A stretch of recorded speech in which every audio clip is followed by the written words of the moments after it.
Elle sait combien il n'est pas facile d'être une pièce rapportée dans la famille royale.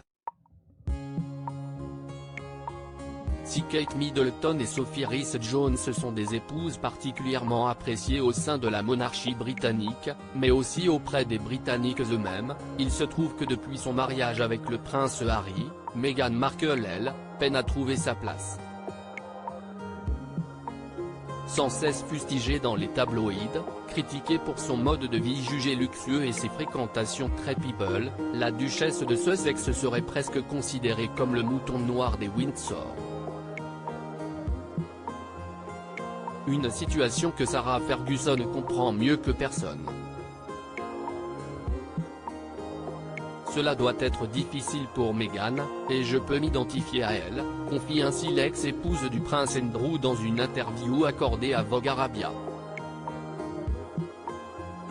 Si elle juge Meghan Markle moderne et fabuleuse, Sarah Ferguson se dit également désespérément désolée pour le sort qui lui est réservé depuis des mois.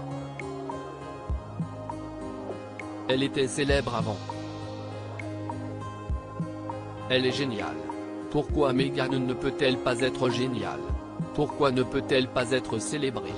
Demande alors l'ex-duchesse d'York, qui a elle aussi connu une situation similaire, pendant et même après son mariage avec le prince Andrew.